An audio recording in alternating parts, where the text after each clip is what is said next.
boys and girls, welcome to the next chapter of the Castle of Tangled Magic. Now, who can remember what happened when we last met? That's right, the Domovy. We found the Domovy, didn't we? And the Domovy was a fox-like creature, a house spirit, I think. You're right, it was a house spirit who lived, behind the back of the oven. The Domovy was the fox-like house spirit who lived behind the oven. And they gave an offering, didn't they? An offering to the Domovy to help keep them safe. What was that offering? Oh yeah, it was the kerchief full of salt. The headscarf is the kerchief, remember, and it was filled with salt. Let's see what happens next and see if the Domovy does bring some good luck to the family and the castle. Chapter 5, After the Storm. When I wake, the kitchen is so peaceful, and I wonder if I dreamed the storm. Babusha is asleep beside me, and Mama is sat humming softly to Rosa. The smell of fresh coffee and hot buttered toast wafts from the table. Papa is standing in a pale shaft of light that is falling through the window. I watch him fiddling with a glass for them for a moment before realising he's replaced the pane that had cracked last night. Everything comes rushing back to me. The fierce winds, the crashing and the clattering, Babusha's talk of magic, and my glimpse of the Domovy. I sit up and look at the space near the back of the stove where I left the offering. The kerchief of salt is gone. A shiver of excitement runs through me, and I wonder if I really did see the Domovy, and if he somehow stopped the storm because I asked him to protect our home. I slide out of bed and give Mama and Rosa a morning kiss. Pick up a slice of toast, then walk over to Papa. I kiss him and look out of the window, wondering if the winds have completely stopped. The sight of all the glorious autumn colours blown away by the storm makes my heart sink. The grass in the meadow has been flattened, and there are no leaves or fruits left on the trees in the grove, making them look frail and vulnerable.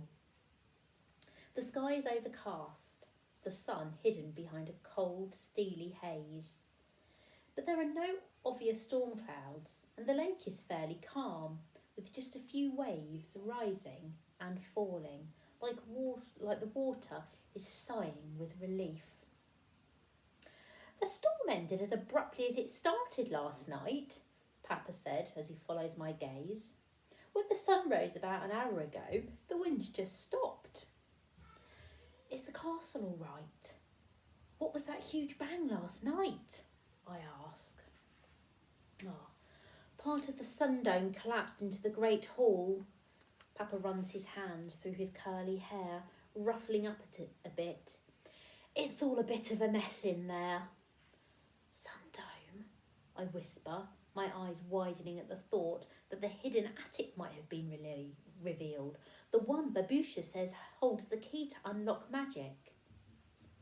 But then I remember all the hard work everyone had done in the great hall yesterday. The preparations for the feast. My father's voice falters as I think of the family blanket. I hope it's not torn or damaged in any way. I'm afraid the feast is going to have to be cancelled. I'm sorry, Olia, Papa says gently. Your Mama and I are going to the village shortly to tell everyone and to ask for help with all the clearing up. We can't cancel the feast. Everyone has been looking forward to it all year. I think about the patch in my pocket and how much I want to sew it into the family blanket. The same way a patch has been added for the last 499 years. I pull my shoulders back and give Papa my most confident look. There must be a way for the feast to go ahead. We've got all day to clear up the hall. It's not just the mess, Papa shakes his head sadly. There are some big repairs needed to the sun-dome too, and I'm not even sure how to get up there. I'll help you find a way. I try to think for the millionth time where the secret staircase may be. We've looked for a way into that dome so many times that I'm starting to doubt there is one. Papa scratches his head. I might be able to persuade some of the wild honey collectors to bring their climbing equipment over here so we can get in through the hole in the ceiling. But getting up to that dome and repairing it before tonight is going to be very tricky. But not impossible. I finish my toast and push back my sleeves so I'm ready for action. I'll start clearing the hall while you and Mama go to the village. Maybe I'll even find a way into the dome. Oh, please don't go into the hall by yourself. Papa packs his tools away. It's not safe. There's broken glass and splintered wood all over the floor.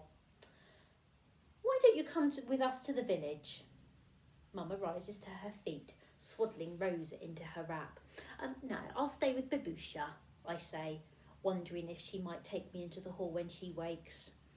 Oh, all right. Mama gives me a hug and opens the wrap a little so I can kiss the top of Rosa's head. We'll be back by lunchtime, hopefully with lots of people to help.